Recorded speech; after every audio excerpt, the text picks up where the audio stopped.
ती मंचुरियन बनवणार आहोत. चला तर मग रेसिपीला सुरुवात करू. मी एक गड्डा मोठा कोबीचा घेतला आहे. पद्धतीने कोबीचा गड्डा चिरून घेतल्यानंतर आपण याला गड्डा किसून घेतल्यानंतर आपण याला खोबऱ्याच्या किसणीने किसून घेणार आहोत. अशा पद्धतीने आपण कोबी किसून घेणार आहोत.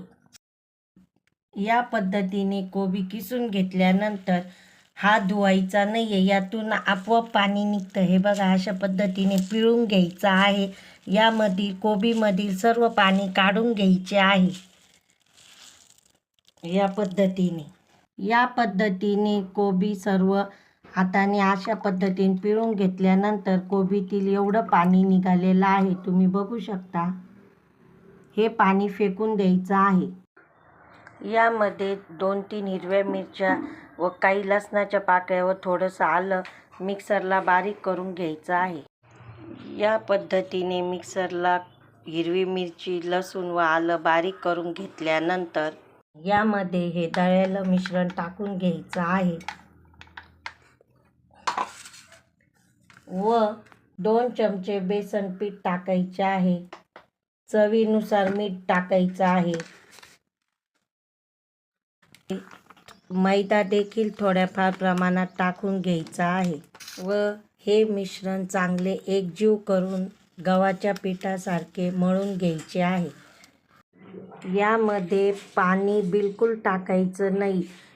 कोबीला पाणी सुटत असल्यामुळे त्याच आपोआप पाणी सुटतं मिश्रणाला. यामध्ये कोथिंबीर थोडीफार चिरून टाकायची आहे.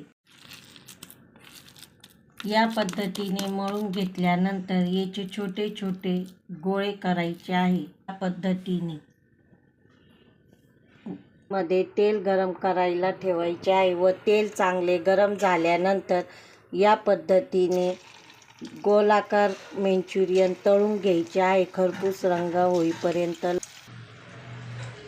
या पद्धतीने सर्व बाउल्स तळून घ्यायचे आहे. तुम्ही बघू शकता, असे खरपूस रंग लाल होईपर्यंत मंद आचेवर हे बॉल्स चांगले तळून घ्यायचे आहे.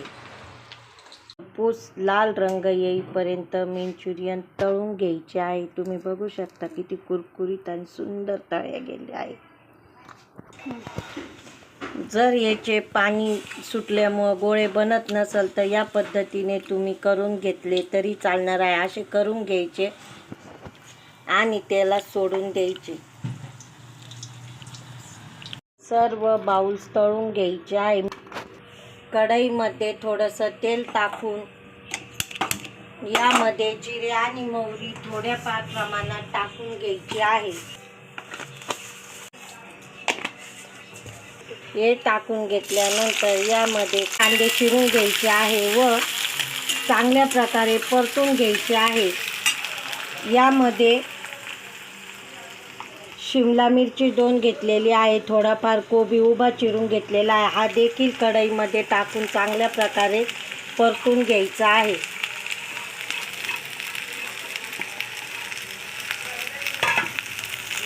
यामध्ये हा मंचुरियन मसाला 2 कप पाण्यामध्ये मिक्स करून घ्यायचा आहे.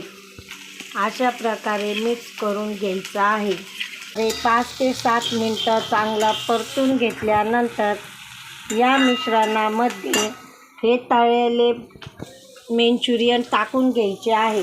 अशा पद्धतीने हे टाकून घेतल्यानंतर हे चांगल्या प्रकारे परतून घ्यायचे आहे. हे परतून घेतल्यानंतर यामध्ये आपण मंचुरियन मसाला कालवलेलं पाणी टाकून घ्यायचं आहे व चांगल्या प्रकारे परतून घ्यायचं आहे. जास्त वेळ परतवायचे नाही. 2 ते 3 मिनटं फक्त परतून लगेच खाण्यास घ्यायचे आहे. अशा प्रकारे आपलं घरगुती मंचुरियन कमी साहित्यात तयार झालेले आहे. गरम गरम खाण्यास घ्यावे. चॅनलला लाईक करा, शेअर करा, कमेंट करा.